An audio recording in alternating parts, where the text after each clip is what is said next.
Tapi kalau menurutmu sendiri, skill akademik dan non akademik itu, menurutmu yang lebih penting yang mana untuk bisa membantu kamu, memudahkan kamu untuk nanti di dunia kerja? Apa yang kamu pelajari sekarang ini udah apa ya? Udah bisa dibilang udah mendukung kamu untuk meraih cita-citamu ini enggak?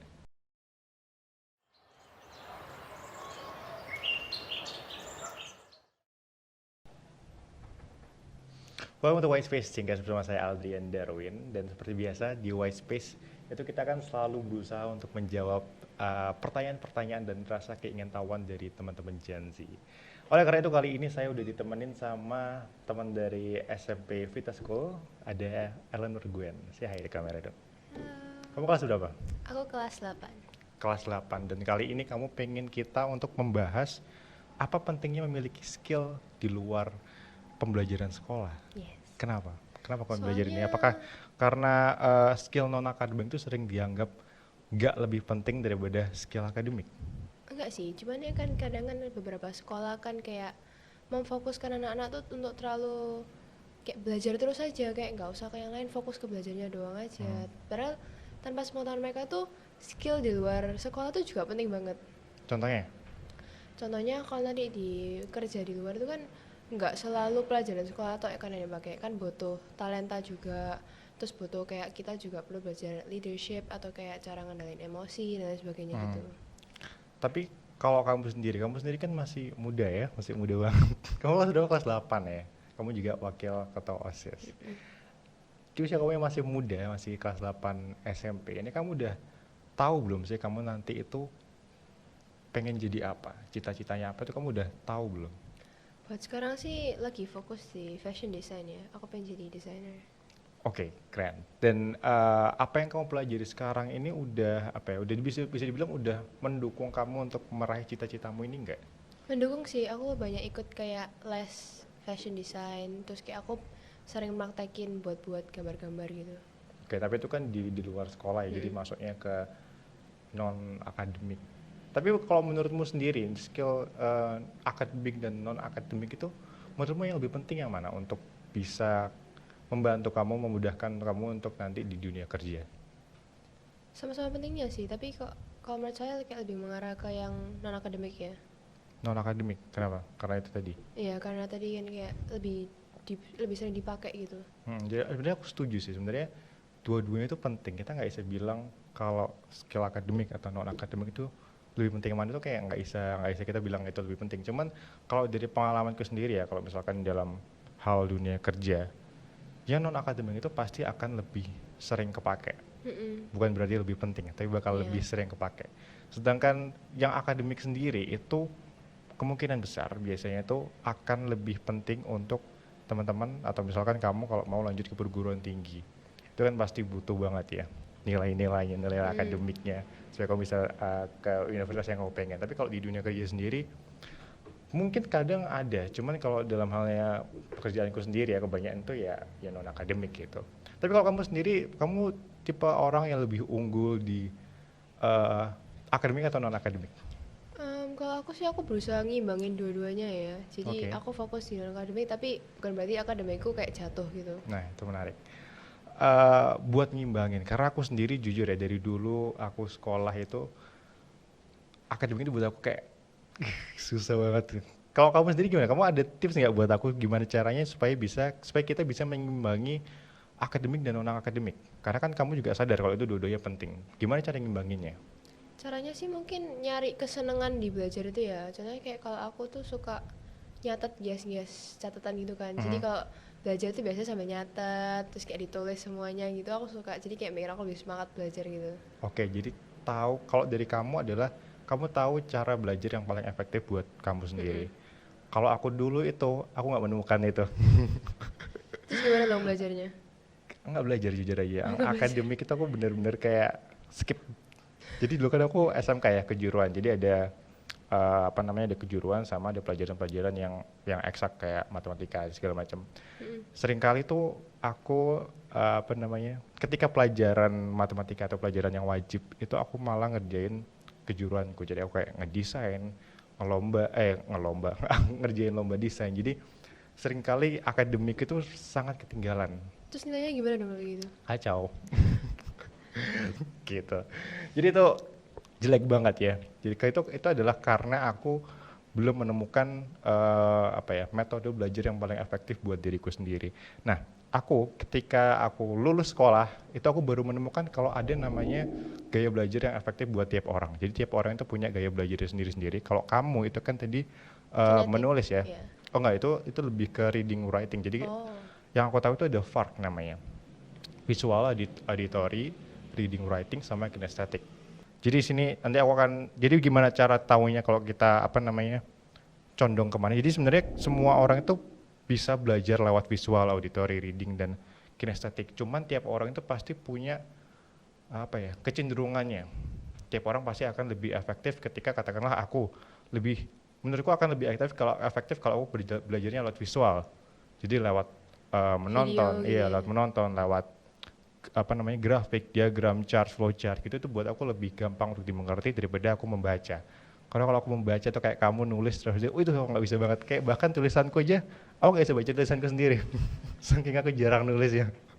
Kayak aku hampir gak pernah nulis selama aku kerja ini. Kayak bener-bener ngetik doang.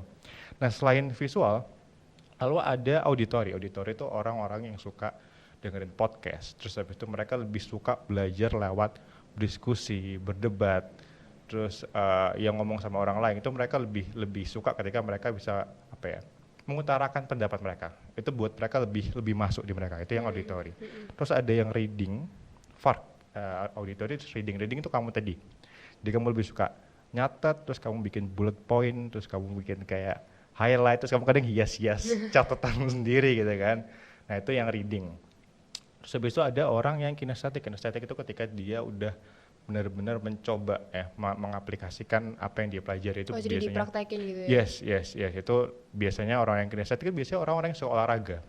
Jadi orang yang suka olahraga biasanya dia lebih condong ke kinesthetic. Oleh karena itu mereka suka olahraga, karena mereka harus mempelajari beneran gitu ya. Memperlakukan. Yes, betul.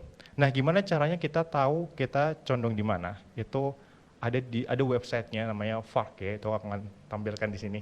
Websitenya nih, tonton bisa cek aja. Jadi di situ ada tes gratis, kita bisa ikut tesnya di situ, terus nanti akan ada hasilnya. Dari situ kita mulai bisa apa ya, memahami gaya belajar kita yang paling efektif itu gimana. Dengan begitu mungkin kita mulai bisa menyeimbangkan akademik dan non akademik tadi itu. Cuman sayangnya kan telat banget ya, udah lulus baru ketahuan ini. Kamu kan masih SMP, jadi kayak ada banyak waktu, sangat banyak waktu itu. Terus menurutku juga ada 3 tahapan belajar. Ada suara. Ada 3 tahapan belajar, yaitu adalah ketika kita mengingat, melakukan, dan mengajarkan. Jadi ketika kita belajar itu nggak cuman dibaca tapi dicerna juga. Kita harus mengingat dan kita harus mengulang. Yang mengajarkan tuh bener banget sih. Iya benar. Jadi 3 tahapan belajar buat aku, orang pintar tuh kalau udah bisa mengajar. Karena kalau cuman bisa mengingat dan melakukan aja mungkin dia cukup tahu aja. Iya. Tapi kalau udah mengajar itu baru itu aku bisa bilang orang itu benar-benar menguasai dan Iya. pintar. Soalnya kalau mau ngajar kan harus benar-benar bisa di materinya gitu. Betul. Nah, menurutmu kalau itu kan tadi akademik ya. Terus menurutmu ada nggak sih kayak skill non akademik yang sebenarnya basic banget, cuman jarang orang itu pelajari? Ada nggak? Mungkin lebih kayak yang bukan skill tapi cara ngontrol emosi atau kayak leadership gitu ya. Itu ya. Jadi menurutmu salah satunya itu ya, yang mungkin basic banget tapi jarang orang mempelajari itu. Menurutmu itu bisa dipelajari di mana? Kalau Kalau ikut misalkan di sekolah? organisasi gitu ya, OSIS gitu bisa. Kayak kamu kan OSIS gitu ya. Kamu belajar apa coba jadi OSIS? Jadi OSIS tuh belajar kayak menolak orang dengan cara yang baik gitu. Menolak orang dengan cara yang baik. Maksudnya gimana tuh? Kalau misal kan aku kan bawa ketos, kan pastinya dapat saran dari anggota-anggotanya kan. Kalau misalnya ada saran yang nggak suka gitu, kan pastinya nggak mungkin kan dipaksain terusin hanya karena sungkan toh. Akhirnya kan harus belajar caranya gimana nolaknya biar orangnya tuh nggak tersinggung gitu. Iya.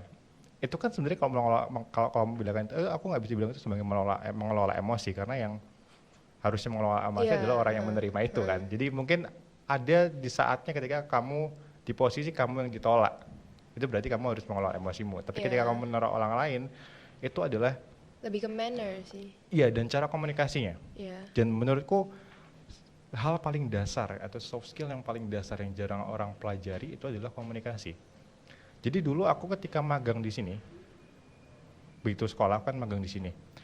Harapanku adalah aku magang di kantor branding agency dan aku akan belajar desain. Tapi ternyata enggak. Yang paling pertama pelajari adalah komunikasi. Jadi komunikasi antar tim, komunikasi sama atasan, komunikasi sama klien itu beda. Jadi itu rasanya yang paling dasar adalah komunikasi. Kalaupun di pengalamanku dulu pas jadi OSIS, aku dulu juga sempat jadi OSIS, komunikasi itu juga sering jadi masalah loh. Karena di Bisa sekolahku jadi dulu, miskom gitu kan. betul, itu banget. Bahkan ada beberapa anak yang nggak bisa, jangan kan komunikasi yang terstruktur ya. Komunikasi bahasa Indonesia aja itu kadang susah tau. Kadang ada yang kecampur-campur bahasa Jawa. Ada nggak sih kayak, ini tuh susah banget gitu. Jadi menurutku tadi adalah selain kata tadi mengelola emosi itu bener banget. Apalagi kita Gen Z ya, kayak mengelola emosi itu harus yang utama lah ya. Bukan cuma di dunia kerja, tapi kayak secara kayak kita menjalani hidup juga mengelola emosi itu bukan main penting ya. Itulah pentingnya ketika kayak kamu sekolah. Itu nggak cuma belajar di sekolah doang, tapi belajar di luar sekolah. Kayak ikut organisasi itu adalah hal yang paling simpel ya teman-teman. Yang paling simpel kayak nggak usah terlalu ribet lah kayak harus kursus inilah les itulah. Coba ikut organisasi aja, itu sangat melatih soft skill ya, banyak banget. Komunikasi, leadership, teamwork, itu banyak banget di situ. Dan menurutku juga apalagi di umuran kita ini, kita penting banget untuk kita benar-benar belajar banyak hal dan nggak begitu membatasinya. Ya, banyak nyoba-nyoba gitu kan. Iya, kamu sebelum menemukan fashion design, kamu udah belajar apa aja coba? Banyak banget sih, aku kayak sempat piano, nyanyi, terus dance, masak, gitar, banyak banget.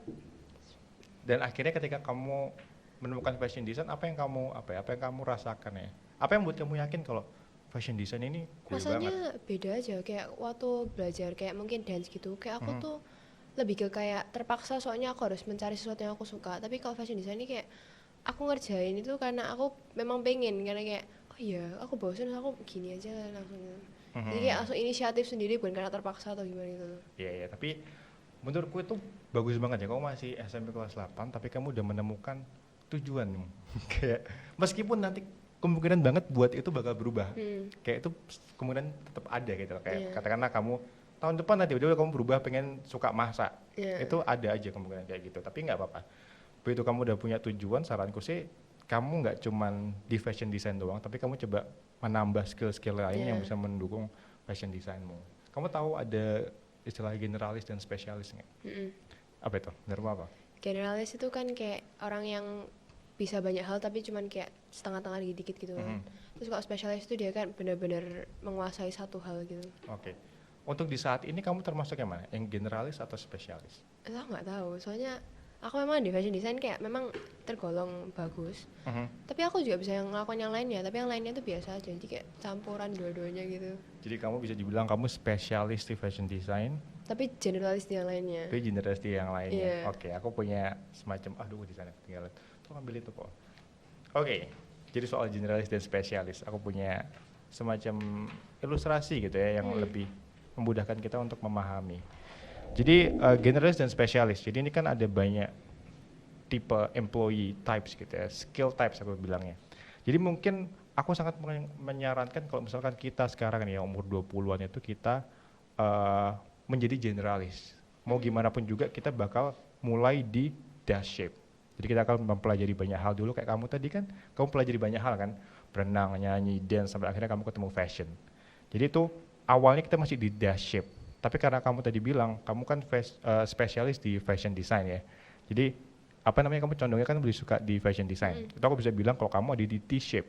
Jadi T-shape ini sebenarnya yang paling standar gitu ya, ketika orang punya satu spesialisasi, tapi dia juga generalis di hal-hal yang lainnya. Kalau kamu kan fashion design, katakanlah kamu bisa generalis di hal-hal lainnya kayak bisnis, marketing, atau enggak apa kayak gitu. Pokoknya yang bisa mendukung spesialisasimu ini tadi gitu. Menurutku yang bagus tuh kayak gitu ya, yang generalisasinya itu bisa mendukung spesialisasimu. Nanti begitu ini udah, baru kita bisa lanjut ke yang lainnya, ada M-shape, P-shape, Com-shape. Jadi spesialisasi itu banyak, tapi juga generalisnya itu juga banyak. Sampai nanti di akhir tuh yang menurutku yang paling expert terakhirnya adalah X-shape. Jadi ketika punya satu area of expertise dan dia juga punya skill leadership. Itu ketika seseorang bisa mulai memanage kayak satu perusahaan gitu ya. Kalau Adrian tuh masuk yang X sudah. Oke lah, belum, aku masih belajar, aku masih di paling M-shape kali ya. Jadi aku masih berusaha mendalami graphic design, juga apa ya bisa dibilang mengajar. Karena itu tadi, meskipun mengajar itu sesuatu hal yang di luar graphic design kayak beda banget, tapi aku berusaha untuk nyari benang merahnya. Aku suka graphic design, aku suka mengajar. Aku akan mengajar graphic design, aku nggak akan mengajar matematika, karena itu kan kayak keluar dari zona nyaman. Jadi aku memilih untuk memperluas zona nyaman. Menurutku, apalah itu adalah menurutku ya itu salah satu langkah yang bijak menurutku ya. Cuman tiap orang kan beda. Ada orang yang sukanya itu kayak beda-beda banget gitu. Mereka punya skill yang banyak dan beda-beda banget. Dan menurutku dalam hal mencoba kayak kamu tadi kan kamu mencoba soal berenang, dance, nyanyi. Menurutku itu nggak apa-apa kalau misalnya kita umur 20. Jadi itu aku percaya kita itu ada musimnya. Kayak misalkan kita sekarang di umur 20, itu menurutku saat-saatnya kita benar-benar mencoba banyak hal. Tapi juga kita harus set deadline, kita harus punya tujuan dan goal. Kita harus membatasi musim kita mencoba-coba gitu. Jadi menurutku Bulia juga pernah bilang di Instagram story. Dia bilang ketika kita umur 40 kita harus benar-benar tahu kita mau apa dan kita harus tahu gimana caranya kita bisa provide uang supaya kita bisa menghidupi supaya kita bisa menjalani lifestyle yang kita inginkan. Jadi kayak ada deadline-nya. Aku umur 30 atau 40 aku harus benar-benar tahu gitu. Terus selain itu juga ada ikigai. Jadi kan kamu kan salah satu orang udah ketemu ya pengennya jadi fashion design. Terus habis itu aku tahu lagi ada namanya ikigai. Jadi ini adalah ikigai. Tapi aku bilangnya purpose diagram aja ya. Kalau ikigai itu banyak miskonsepsinya lah. Jadi di ikigai ini ada semacam diagram-diagram dari what you are good at, just what you can be paid for, what the world needs, dan what you love. Jadi ini tuh semacam irisan. Menurutku ini semacam ini sering dijadikan orang sebagai rumus dalam apa ya? Kesuksesan. Bisa jadi kesuksesan, tapi juga bisa jadi alasan hidup seseorang. Jadi mereka hidup karena mereka melakukan apa yang mereka suka. Mereka melakukan hal yang mereka kuasai dan mereka suka, apa yang dunia butuhkan dan apa yang dia dibayar. Katakanlah kamu mau jadi fashion design. Kamu suka fashion design, kamu jago bikin desain, kamu dibayar mahal untuk desain dan dunia membutuhkan desain yang ramah lingkungan. Mungkin di situ kamu akan mulai menemukan purpose hidupmu. Begitu. Oke, jadi apa yang akan kamu lakukan selanjutnya? Kan kamu kan udah bilang kalau misalkan kamu pengen jadi fashion design dan kamu sekarang masih spesialisasi di situ. Selanjutnya apa yang pengen kamu pelajari? Apa ya? Aku lagi ningkatin skill musik sih. Oh, kenapa? Karena itu kan berbeda. More like a hobby buat kayak Oke. buat kayak entertainment for myself Oke, gitu. jujur. Setuju karena nggak selamanya kamu harus kayak ya soal fashion terus gitu. Pasti ada kayak hal lain yang juga bikin kamu refresh gitu ya. Oke, mungkin untuk kita ya buat aku, kamu, Gwen, kita kan masih muda ya, masih umur 20-an. Gwen, yang bisa kita lakukan adalah menjadi generalis itu tadi. Kita harus mencoba banyak hal, kayak kamu juga, meskipun kamu udah tahu tujuanmu jadi fashion design, menurutku sih kita harus tetap coba cari yang lain juga gitu ya. Jadi generalis, tapi jangan lupa set goals supaya kita nggak kebablasan buat nyoba ini itu, karena kalau kebablasan ya juga nggak jelas juga hidup kita gitu. Terus ketahui metode belajarnya supaya bisa kayak Gwen yang dia bisa menyeimbangkan antara akademik dan non akademik. Itu susah banget, aku kayak wow. Keren banget ya kalau bisa kayak gitu, keren banget Gwen. Thank you udah join White Space hari ini. Sampai jumpa di White Space selanjutnya. Kalau kau pengen ngisi White Space lagi kabarin ya. Oke. Thank you Thinkers sudah join White Space ini. Sampai jumpa di White Space minggu depan. Bye bye. Bye bye. Udah.